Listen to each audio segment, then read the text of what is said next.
Hello guys, welcome to my channel English with Rupen Singh. As we continue preposition. उस दिन हमने पढ़ा था कि preposition के कुछ नियम भी पढ़े थे, उसी को हम आज आगे बढ़ा रहे हैं.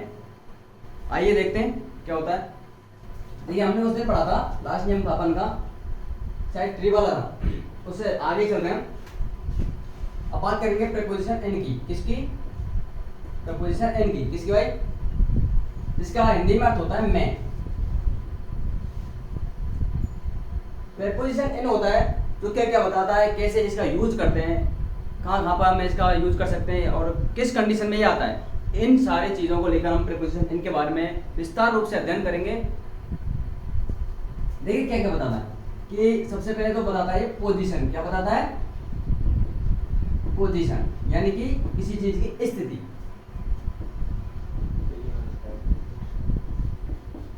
क्या बताता है? स्थिति. अब बात करते हैं स्थिति किस में बताता है. Inside of anything.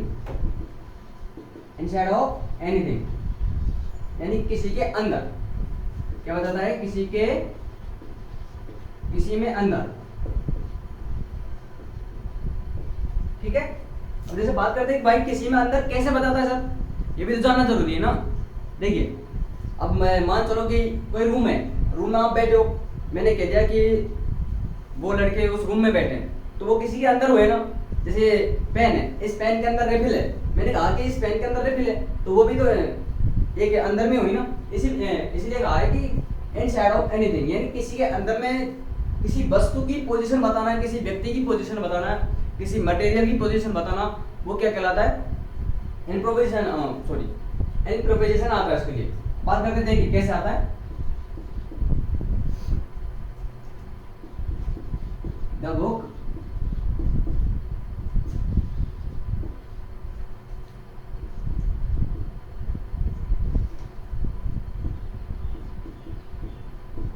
You have lost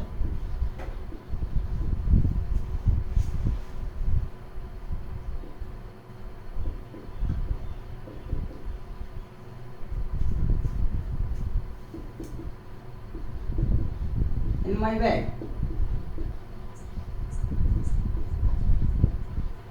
हाँ जी.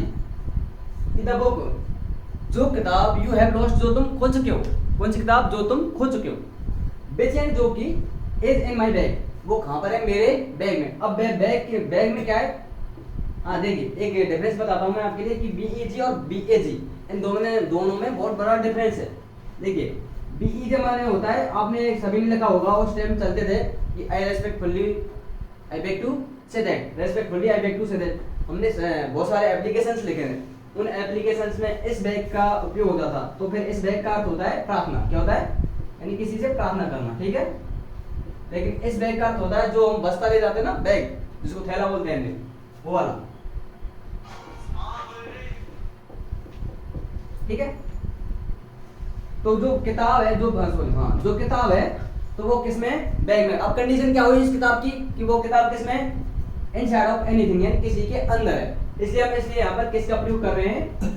प्रीपोजिशन इन का. किसका? प्रीपोजिशन इन का. सम स्टूडेंट्स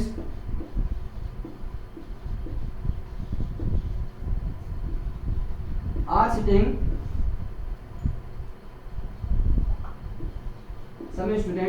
सिटिंग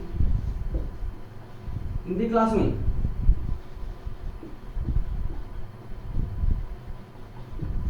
कुछ विद्यार्थी कहां पर बैठे हुए हैं? कक्षा में. किसमें? क्लासरूम में. कुछ विद्यार्थी कहां पर बैठे हुए हैं भाई? कक्ष में. इन दी क्लासरूम. तो मैंने यहाँ पर दो प्रकार से आपके लिए प्रीपोजिशन इन का प्रयोग बता कि इनसाइड ऑफ एनीथिंग. इसके लिए मैंने आपके लिए एक एग्जांपल ये देखा कि the book you have lost, जो किताब तुमने खो दी है. विच एंड जो कि इज इन माय बैग, वो कहां पर है? मेरे बैग में. Some students are sitting in the classroom, और कुछ विद्यार्थी कहां पर बैठे हुए हैं? क्लासरूम में. कहां पर? क्लासरूम में. तो मैंने कहा था कि इनका प्रयोग किस में बताते हैं? पोजीशन में, यानी कि स्थिति बताने के लिए. और स्थिति किस में होनी चाहिए? इनसाइड ऑफ एनीथिंग यानी किसी के अंदर, किसी में अंदर. ओके, यहाँ तक क्लियर? अब बात करते हैं आगे इसका प्रयोग कहां पर होता है.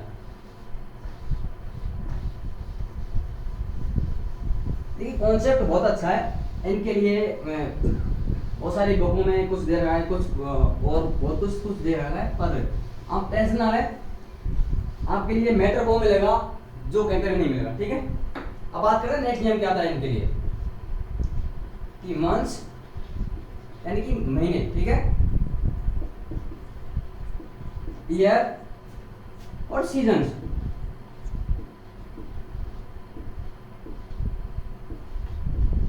के लिए इनका प्रयोग होता है। किसका?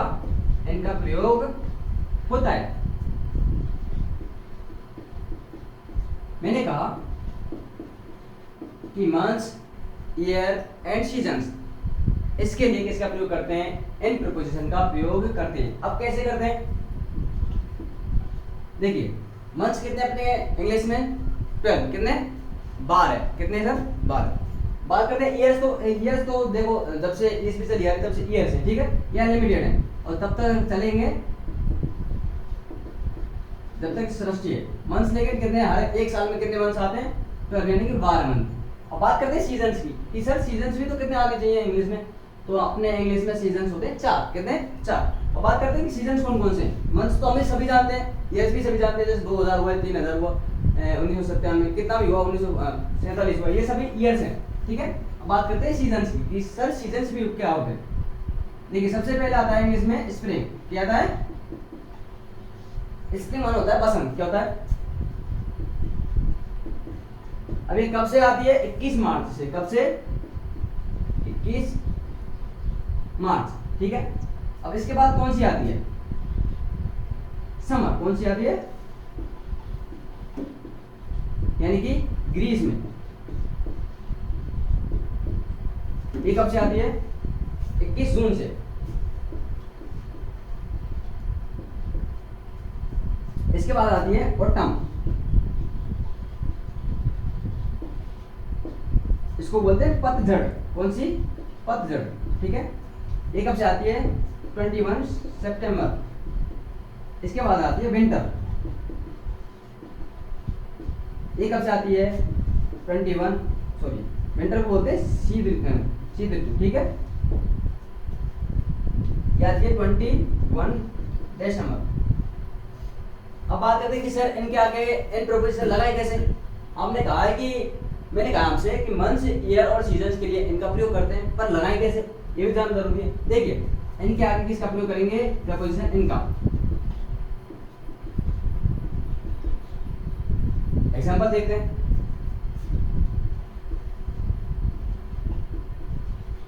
दे विल बी गोइंग देयर, वे वहां जा रहे हैं। कब जा रहे हैं? इन विंटर्स, सर्दी में भी जा सकते हैं, समर में भी जा सकते हैं, ऑटम में भी जा सकते हैं,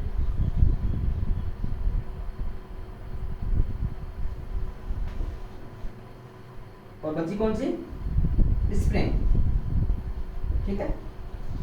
हाँ तो मैंने कहा they will be going there, वे कहाँ जा रहे हैं? वहां। कहाँ जा रहे हैं? वहां जाएंगे। और कब जाएंगे? विंटर्स में भी जा सकते हैं, समर में भी जा सकते हैं, ऑटम में भी जा सकते हैं और स्प्रिंग में भी जा सकते हैं। इसलिए अब ये क्या है अपन के? सीजन्स। क्या है? सीजन्स। तो सीजन से पहले प्रीपोजिशन कौन सा प्रयोग होता है? इन प्रीपोजिशन। कौन सा? इन, ओके। हाँ जी। अब बात करते हैं मंथ्स की। किसकी? कि सर मंथ्स का तो बताया नहीं आपने। देखिए सी बॉर्न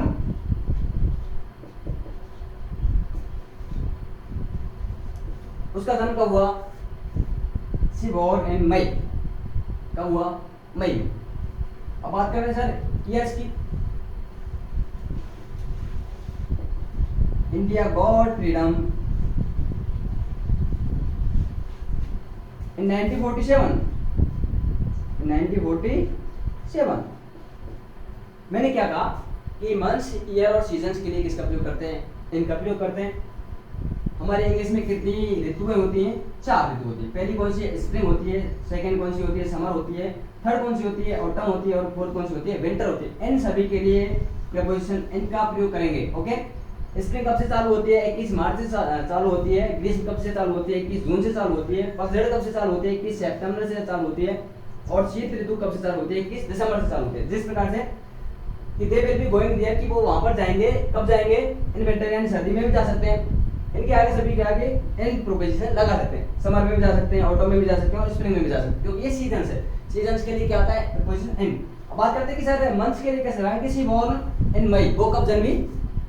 मई के महीना। अप्रैल लगा लो आपकी इच्छा के अनुसार, ठीक है। इंडिया गॉट फ्रीडम इन 1947। अब यहाँ पर क्या आ गया? यहाँ पर ईयर क्या आ गया? ईयर। भारत ने कब आजादी प्राप्त की थी? 1947 में। कब? 1947। इसलिए यहाँ पर ये क्या है? ईयर्स। क्या है? ईयर। तो ईयर्स के लिए भी किसका प्रयोग करते हैं? इनका। किसका प्रयोग करते हैं? एक और आपके लिए एक अच्छी चीज बता रहा हूं मैं आपके लिए। यदि ईयर्स से पहले, किससे पहले? ईयर्स से पहले प्रीपोजिशन एन आ जाए, क्या आ जाए? प्रीपोजिशन एन, तो कौन सा टेंस शो करता है? पास्ट इंडेफिनिट टेंस, क्योंकि years plus sorry preposition plus years ये क्या बताता है? Past indefinite tense. कौन सा? पास्ट इंडेफिनिट, ठीक है। तो यहाँ पर भी कौन सा टेंस है? इंडिया गॉट फ्रीडम इन 1947। कब प्राप्त की भारत ने आजादी? 1947 में। मैंने कहा कि सर देखो मंथ्स, ईयर, सीजन्स, इन सभी के लिए किसका प्रयोग करते हैं? ये प्रीपोजिशन एन का। यहाँ तक कोई किसी के लिए कोई दिक्कत? नो दिक्कत? चले आगे। ओके,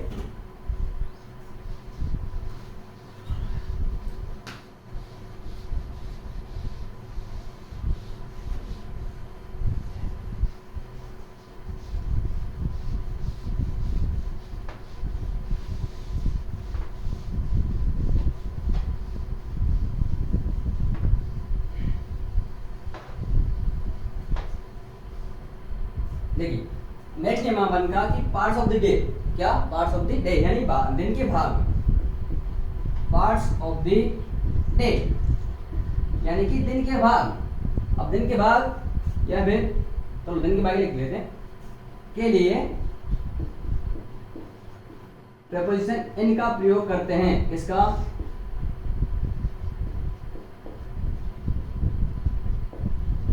होता है।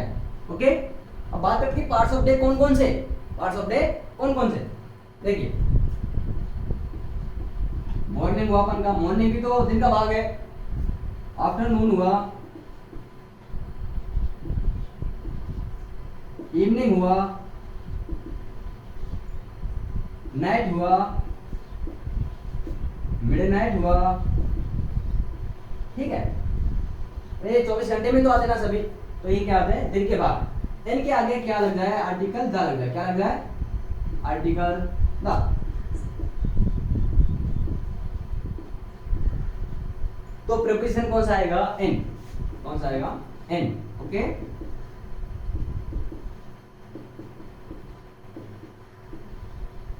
मैंने क्या कहा कि पार्ट्स ऑफ द डे के लिए प्रीपोजिशन इन का प्रयोग करते हैं। किसका? इन का प्रयोग करते हैं। अब दिन के बाद कौन कौन से? मॉर्निंग हुआ, आफ्टरनून हुआ, इवनिंग हुआ, नाइट हुआ और मिडनाइट हुआ। इन सभी के लिए किसका प्रयोग करेंगे? किसका प्रयोग करेंगे? इनका, प्रीपोजिशन इनका। लेकिन कब करेंगे? जब इनके आगे आर्टिकल कौन सा होगा? डेफिनेट आर्टिकल, यानी कि द। आर्टिकल द को डेफिनेट आर्टिकल बोलते हैं, ठीक है। तो मैंने कहा कि पार्ट्स ऑफ डे के पहले आर्टिकल द होना चाहिए, उससे पहले फिर क्या किसका प्रयोग करेंगे? प्रीपोजिशन इनका।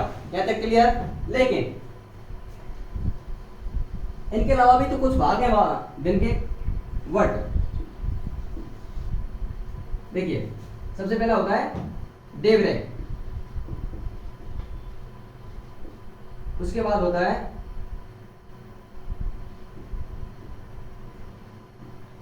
डान, उसके बाद होता है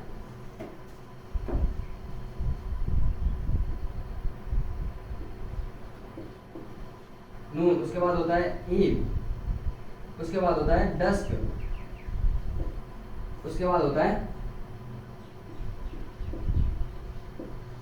नाइट, उसके बाद होता है मिडनाइट, ठीक है। अब इनके आगे क्या आता है सर? ये भी तो जानना जरूरी है। देखिए यदि आपके लिए दिन का भाग डे ब्रेक आ जाए, क्या आ जाए? डे ब्रेक, यानी कि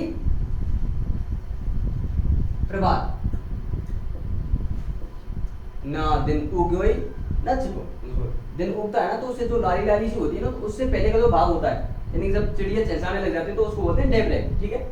तो इससे पहले आर्टिकल सॉरी प्रीपोजिशन कौन सा आएगा, एट। डाउन से पहले क्या आएगा प्रीपोजिशन, एट। नून से भी पहले क्या आएगा, एट। इफ से भी पहले क्या आएगा, एट। इससे भी पहले एट। नेट से भी पहले एट, और मिडनाइट से भी पहले एट। अब एट क्यों आया, क्योंकि इनके बीच में आर्टिकल द नहीं, क्या नहीं है, आर्टिकल द नहीं, ठीक है। इनके पहले क्या है, आर्टिकल द है, इसलिए इन्होंने तो क्या लिया, प्रीपोजिशन एन लिया। लेकिन ये भी तो दिन के भाग है, इन्होंने प्रीपोजिशन कौन सा लिया, एट, ठीक है। इसको बोलते हैं भोर, इसको बोलते हैं दोपहर, इसको बोलते हैं संध्या। जो पंडित वगैरह पुजारी होते हैं, पुजारी महाराज होते हैं, तो वो जब मंदिरों में शाम को वो बजाते हैं ना, हाँ, 10 बोलते हैं गोधूली को। किसको, हमारे ग्रामीण क्षेत्र में नहीं बोलते कि गोधूली के फेराएं, किसके, गोधूली के फेराएं, ठीक है। नाइट यानी होती है रात्रि, आप सब जानते हो, मिडनाइट होती है मध्य रात्रि। अब बात करते हैं कि नाइट और मिडनाइट इन दोनों के आगे इन और दा का प्रयोग कैसे करें। देखिए देखो, नाइट का कॉन्सेप्ट अलग है थोड़ा सा, कि नाइट के साथ यदि आर्टिकल दा जाए, क्या जाए, आर्टिकल दा जाए, तो प्रेपोजिशन इन लेगा।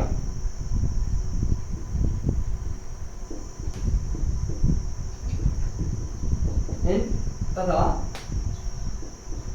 बिना आर्टिकल के, क्योंकि मिडनाइट और नाइट दोनों इधर भी है और इधर भी है, मिडनाइट और नाइट दोनों इधर भी है और इधर भी है। यदि ये बिना आर्टिकल के आ जाए तो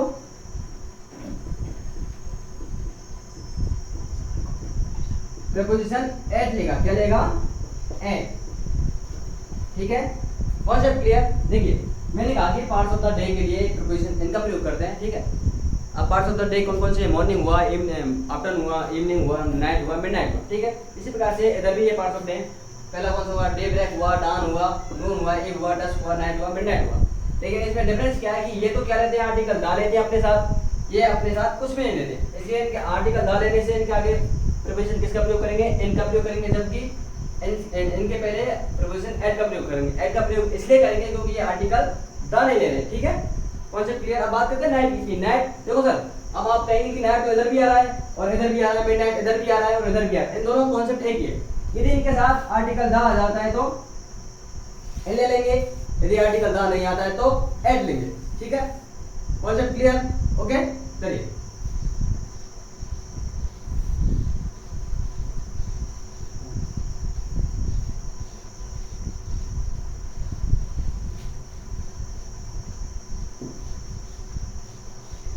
अब नेक्स्ट देखते हैं कि और कहां पर होता है प्रीपोजिशन एन का प्रयोग, और किस जगह पर होता है।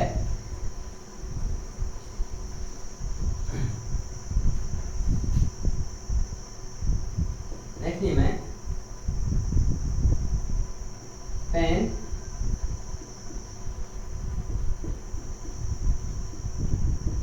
Pencil, ink plus blood. क्या क्या कहा मैंने, पेन, पेंसिल, इंक और ब्लड। इनसे लिखने पर, इन सभी से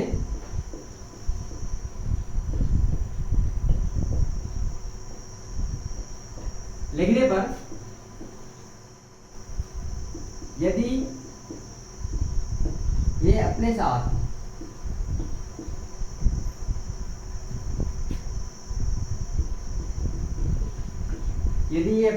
आर्टिकल लेते हैं, क्या लेते हैं, आर्टिकल लेते हैं, तो प्रेपोजिशन विथ का प्रयोग करेंगे।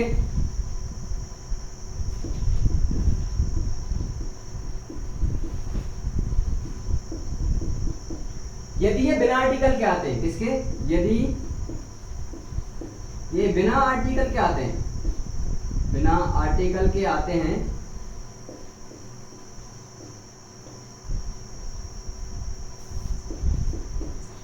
तो प्रेपोजिशन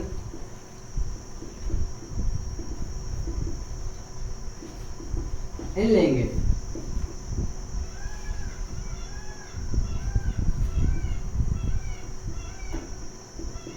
देखिए मैंने नियम बताया कि पेन पेंसिल इंक, क्या क्या बताया, पेन पेंसिल इंक और ब्लड, यदि ये सभी, इन सभी से लिखने पर, यानी यदि आप पेन से लिख रहे हैं, पेंसिल से लिख रहे हैं, फिर इंक से लिख रहे हैं, फिर ब्लड से लिख रहे हैं, यदि इनसे आप लिख रहे हैं तो इनके साथ यदि आर्टिकल आता है, क्या आता है, आर्टिकल आता है जब, तो प्रीपोजिशन कौन सा ले लेगा, विद। यदि ये बिना आर्टिकल के आते हैं तो ये प्रीपोजिशन क्या लेंगे, इन। ऐसा करने पर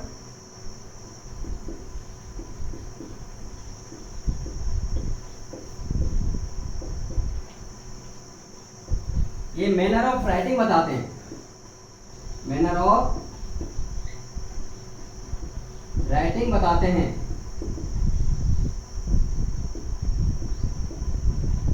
क्या बताते हैं, मैनर ऑफ राइटिंग। अब देखिए सर, अब आपने कह तो दिया कि पेन पेंसिल इंक और ब्लड, अगर ये आर्टिकल के साथ आ जाए तो प्रीपोजिशन विद ले लेंगे, यदि ये बिना आर्टिकल के साथ, बिना आर्टिकल के आ जाए तो एल ले लेंगे। अब लेने कैसे, देखिए एग्जांपल लेते हैं।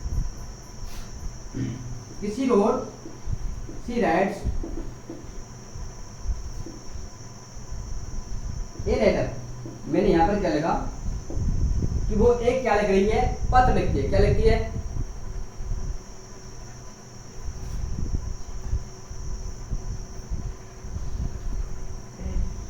A letter. और यहां पे लिख दिया मैंने आपके लिए पेंसिल, चिराट से लेटर, ठीक है, इलेक्ट्रिक में चिराट से लेटर, पेंसिल, पेन, इंक और ब्लड। मैंने आपके लिए चारों चीज लिख दी हैं। किसी रेड लेटर, अब यहाँ पर देखिए बिना प्रीपोजिशन के आ रहा है तो कौन सा प्रीपोजिशन, सॉरी बिना आर्टिकल के आ रहे हैं, यदि मैं ए पेंसिल लिख देता, ए पेन लिख देता, या फिर ए इंक लिख देता, या ए ब्लड लिख देता, तो यहाँ पर क्या आ जाता, आर्टिकल, सॉरी प्रीपोजिशन विद क्या आ जाता। लेकिन यहाँ किसके किसके बिना आ रहे हैं, बिना आर्टिकल, किसके बगैर आ रहे हैं, आर्टिकल के बगैर आ रहे हैं, तो ये प्रीपोजिशन कौन सा लेंगे, इन।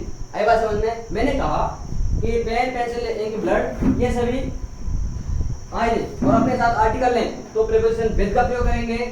यदि ये प्रीपोजिशन के साथ, सॉरी आर्टिकल के साथ नहीं आ रहे हैं तो किसका प्रयोग करेंगे, इनके साथ, इनका प्रयोग, किसके साथ। यदि मैं यही सेंटेंस होता मेरा, किसी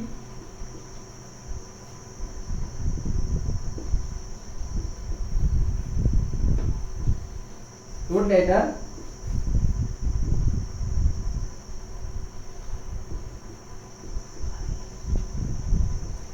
ब्लड, अब उसने क्या लिखा, पत्र लिखा, क्या लिखा, पत्र लिखा, पर किससे लिखा, अरे द ब्लड, किससे लिखा, ब्लड यानी खून से।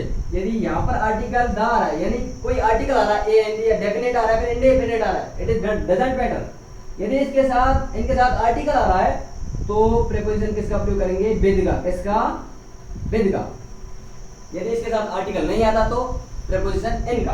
अब मैंने बात की कि ऐसा करने पर ये मैनर ऑफ राइटिंग बताते हैं, क्या बताते हैं, मैनर ऑफ राइटिंग, यानी लिखने का तरीका बताते हैं। अब देखिए सी राइट्स पे लिखती है, लेटर इन पेंसिल, कैसे लिखती है, पेंसिल से, एक पेंसिल से पत्र लिखती है। She wrote letter with the blood, उसने किससे पत्र लिखा, खून से पत्र लिखा, किससे, खून से पत्र लिखा। यहाँ पर आर्टिकल आ रहा है, यहाँ पर कोई आर्टिकल नहीं आ रहा है, इसलिए यहाँ पर कौन सा प्रीपोजिशन लेंगे, इन। यहाँ पर कौन सा लेंगे, विद। क्लियर। चलिए दोस्तों, तो आज के लिए हम इतना ही, आगे के लिए कल बात करते हैं। Thank you.